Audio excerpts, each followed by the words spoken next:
national dafa mel ni comme soxal na bu baax ñi nga xam ne ñoo nekk le PASTEF gis neen keroog sax kii bi nga xam ne kàddu yi nga xam ne le directeur bu yor wàllum port autonome de Dakar soulevé na ko mu indi aussi ay polémique gis nañ aussi l'autre côté kii di Guy Marius Sagna aussi di sàkku à ce que ñu dem à des élections pour ne pas dire dissoudre li nga xam ne moo nekk assemblée nationale. Moustapha, le PASTEF qui semble vraiment bëgg a am li nga xam ne moo nekk cette majorité à l'Assemblée nationale.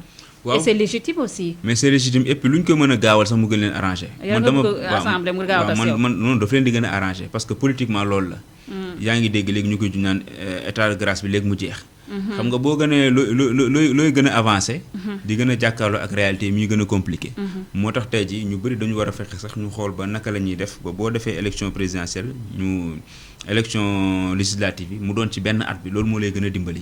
parce que su boobaa vent bi nga xamante ne moo la propulsé ba nga toog ci nguur gi moo lay dimbali waat nga amaat majorité boo xamante ne majorité écrasante lay doon. ba lépp loo bëgg jàllale ko. c'est-à-dire xam nga fi ñu toll nii assemblée nationale ni mu bindoo nii configuration bi mu am nii arrangé wu ñu toog ci réew mi.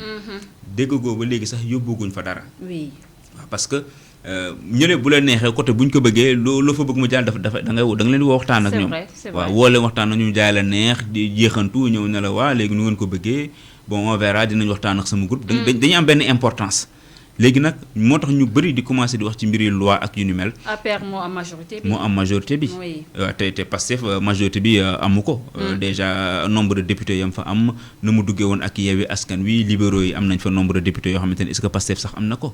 am nañ 26 si je ne m'abuse pas Pastef taxaw tamit am nañ fa 14 députés yooyu 14 députés. Pastef ñëw. donc boo xoolee ba ci biir su ma jumul waa Benno ñoo jiitu après libéraux yi ñëw Pastef ñëw taxawu ñëw ñeneen ñi doog a ñëw. position bu mel noonu arrangé wu leen te ngeen war a jiite. donc vous êtes obligé de composer ak waa taxaw seen diggante ak taxaw c'est-à-dire il faut que ñu woole ne dañoo bëgg a def ni dañoo def na le te loolu mën nañu jouer l'intéressant. te taxaw ak Pastef ñëpp xam ne demeewul noonu. mais il paraît que nag am nañu si dox. man am na information yu ma ci xam. tànku jàmm am nañu si dox aussi vraiment tànk jàmm diggante Pastef ak ki nga xam ne moo nekk taxawu Sénégal pour ne pas dire. diggante Barth ak. Ndiaye boo si toxee tànku jàmm kan moo siy gagné.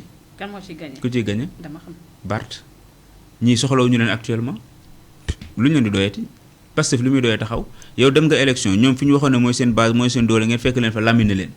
waaw ban apport lañ la war a mën a indil. est-ce que dañu am personnel politique boo xam ne yow amoo ko. ñii déjà ña nekk ca coalition Diomaye ñu ngay commencé ku nekk bëgg a dugg est-ce que da nga delluwaat ñeneen dolliwaat leen foofu duggal leen ñoo xamante ne bu seen pexe juboon tey ji ñoom ñoo toog fi nga toog. peut-être expérience politique bi. pour ne pas dire expertise bi aussi non expérience politique amul foofu. Barthélémy Dias ñu bëri si ñoom bu ñu jëlee Barthélémy Dias teg ko nii ñu bëri si ñoom gouverne neen si li nga xam ne moo nekk socialiste socialiste ñëpp xam ne en terme d'état ñoom dañ ko maîtriser Moustapha. non bu dee expérience politique nga wax dëgg yàlla moom. jaayatul expérience jaayatul njàpp. expertise Moustapha. njàpp expertise sax jaayatu fi. njàpp expertise ba fu mu ñu jëmee fu mu ñu jëmee loolu fu mu ñu jëmee njàpp. dëkk lan moo koy njàpp defar expérience boobu noonu Macky Sall mi fi jógee tey ji ku ko bon expérience ci wàllum état. amul poste bu mu fi occupé wul. c'est vrai am na ay réalisation am na lu nekk def na ko mais tamit am na yu bëri yàqu-yàqu yoo xam ne def na ko ci dëkk bi. waaw expérience bi expertise bi rawatina koo xam ne ci opposition la nekk moo tax may la foofu bu dee dañ ciy toog tànku jàmm di jéem a jubaale ñii ak ñële il faut nga xool kan la ñuy avant ñële lay arrangé. moo tax gisoo kenn ku nekk Pastef ku ne nit ñu dimbali jubaale ñu ak taxaw amul. parce que ban intérêt lañ ci am ñoom ñoo yor fi ñu toll nii ñële ñoo am intérêt daw ñëw wàlle si supporter leen ànd ak ñoom mais amuñu intérêt pour dem di ubbi ay buntu naan na waa taxaw dugg sinon dolli problème lay doon sax parce que déjà am nga fi ñoo xamante ne ay responsable lañ te ba léegi amuñu nomination. Tout à fait. Cheikh Ahmed Tidiane Chérif Ndiaye nee na quelles sont ces 10 personnes dafa raté information Cheikh Ahmed demal sur Seneweb boo demee Seneweb sénégalais yi ak ñoo bëgg kaa boo demee Seneweb di ngeen am 10 personnes yi nga xam ne ñoom leen jël seen dossier jébbal ko li nga xam ne moo nekk procureur seen ay tour ak poste yi nga xam ne occupé nañ ko jamono Covid 19 bi lépp ñu ngi ko étalé foofule si Seneweb boo demee Seneweb vous aurez la bonne information Diallo moi je vous fais un peu de pub là. ah yaa ngi def publicité de. waaw Diallo sama doomu ndey la. Diallo sa xarit la keroog fekkoon naa ko fa. fekkoon nga ko fan. Seneweb. Diallo da ngay bañ may taxawaalu. da ngay taxawaal Diallo moom xoolal sa taxawaal bi moom boo ko naxee kii man damay quand j'appelle Diallo dama naan ko gis nga sama élément boobu noonu bu mu fa ñëwaat. bu mu duggati Seneweb bu mu duggati foofu Seneweb. Seneweb boo leen demee Seneweb di ngeen fi fekk information bi nga xam ne wax nañ ko par rapport ak 10 personnes yi nga xam ne ñoom leen jëbbal rek seen dossier foofu la si procureur ministre bu yor wàllum justice bi Ousmane Diagne moo ko rek fësal si li nga xam ne. defe naa liste baa ngi nii de su ma juumul. liste bi. xaaral ma jox la nga jox leen ko allez-y Moustapha. xaaral ma jox la nga jox leen ko rek benn la. non waxal man damaa sonn. mukk yaay présenté. yow waxal. liste baa ngi nii. Moustapha dafa gudd man sànq ba tey maa ngi waxal. liste baa ngi nii. waaw mais wax ka. waxal liste bi. ma waxuma ka ñi dañoo bëri. léegi ñun dañoo bëri nga bëgg man ma wax ka. waxuma ka mais nii lébu yoo xam naa lébu nga yaa ngi sama waxu mbokk yi de. ma ne wax ko. waaw dañ ne garde des Sceaux le ministre de la justice Ousmane Diagne a pris la parole jëloon na parole lors du conseil des ministres voilà. waaw tur yi mu wax liste de 10 personnes yoo xamante ne dossier jox nañ ko procureur de la République. oui Rokhaya Diagne responsable du laboratoire national de santé publique LNPS. ñaata la lu la accusé de fraude de gestion pour avoir accordé des gratuités sur des tests PCR sans y habilité. Sans y être habilité. Ce qui a causé un préjudice au trésor public à 4 274 000. ok moom 4 millions la ñu wax. keneen ki Lamine Diallo la. comptable sortant de l'établissement public de santé de niveau 1 de Kaffrine, accusé à défaut de production de pièces justificatives. Moom dafa indi ay pièces justificatives pour des dépenses liées à la Covid-19 d'un montant de 45 millions. Lamine Diallo 45 millions voilà. Niambé Ndiaye, directeur du fonds d'impulsion de la microfinance, est accusé de faute de gestion pour non justification de l'utilisation de 11 191 532 francs CFA des fonds de Covid. 11 millions là. 11 millions. Mon bonne direction l'a occupé woon jamono jooju Moustapha. Moom moo nekkoon directeur du fonds d'impulsion de la microfinance. ok. waaw. Après Alassane Diallo, directeur de l'administration générale de l'équipement du ministère des Mines et de la Géologie, accusé de faute de gestion pour avoir payé payer la construction d'une unité gravimètre alors que les travaux n'ont pas été réalisés. daa wax ne daa fay loo xamante ne daal daanaka liggéey amul. Il a justifié les paiements par le retard d'attribution d'une parcelle de terrain et a fourni une facture d'avoir et un engagement sur l'honneur du contrat. Cependant, la Cour des comptes estime que ces documents ne justifient pas le paiement. C'était à hauteur de combien? Non, waxuñ ko. Waxuñ ko par B. Non, Ousseynou Ngom, directeur de l'administration générale de l'équipement du ministère de la Santé et de l'Action sociale, est accusé de faute de gestion pour défaut de justification de dépenses pour un montant de 36 147 056 francs. Loolu mooy loolu la ñu toppee Ousseynou Ngom.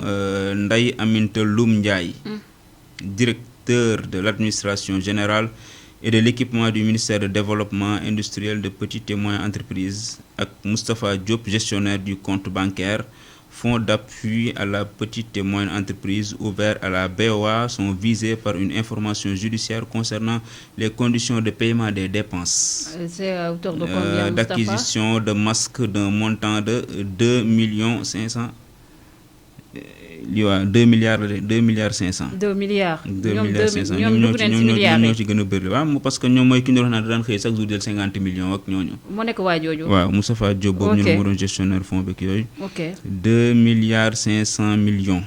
Voilà 2 milliards 500 millions. Financés par le fonds Covid. Les irrégularités comprennent les paiements en espèces aux fournisseurs. Après Djibi Diakhaté, directeur de l'administration générale de l'équipement du ministère des Femmes, de la Famille, du Genre, de la Protection des Enfants, est accusé de faute de gestion pour défaut de justification de dépenses pour un montant de 53 233 300 000. Kooku la moom. Kooku mooy Djibi Diakhaté. Djibi Diakhaté. waaw. Il occupait quel poste, Moustapha? Directeur de l'administration générale de l'équipement du ministère de la Femme. Après Mouhamadou Sen, directeur de l'administration générale de l'équipement du ministère de la Jeunesse, accusé de surfacturation sur le prix du gel hydroalcoolique. Mooy gel yooyu ñu daan raxasoo. nee nañ njëkk yam ci daan wax du noonu ba tax na daal surfacturé na ko lu toll ci 41 millions 217 mille 580 francs loolu lañ ko toppee moom fi surfacturé si loolu gel yi waaw gel yi xam naa gel yi bëri nañ mat leen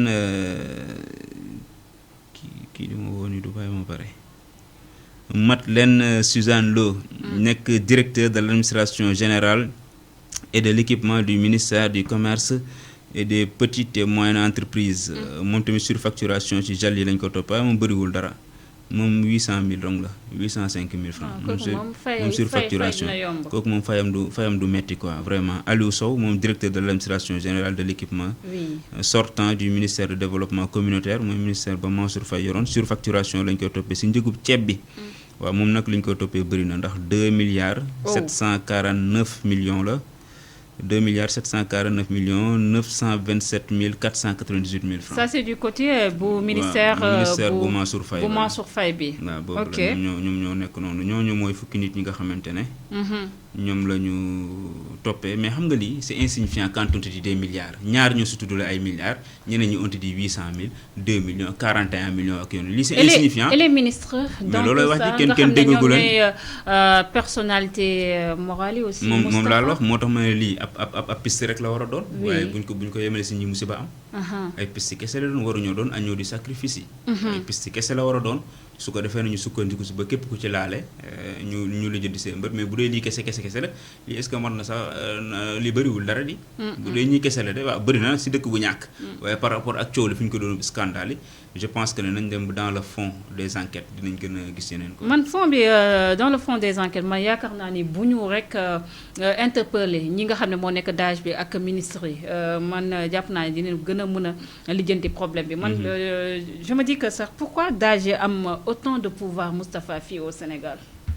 Mais loolu texte yi moo leen ko jox parce que ñoom lañ jël komb bi jaarale ko seen ay loxo maintenant léegi nag pour man li war mooy xool naka la ñuy def ba ñoom tamit ñu bañ a am les coups de franche di mën di nekk en connivence ak ministre def li ñu bëgg a def c'est-à-dire pourquoi pas ñu xalaat naka la ñuy def bu weesoo au-delà de ordre de contrôle yi nga xam dañuy ñëw contrôler la moo am benn contrôle en permanence boo xamante ne dina doon yeneen kuréel yoo xamante ne dañuy am sañ-sañ ci mbir mi ni ñu koy doxalee parce que bàyyi ba nit ki demal at nga ñëw ne ko luubaloon nga at bi tamit pour man problème la je pense que war nañu mën a xool trouver ay mécanismes yoo xamante ne day gën a aar sunu alal réew mi parce que ñaar la rek benn bi mooy du ñu sanctionner beneen bi du ñu contrôler donc il faut que ñu gën a dolli contrôle bi sanction yi ñu gën koo diisal loolu suñ ko defee dina tax ñu mën a taxali ko ak yenn sàcc yu metti yi.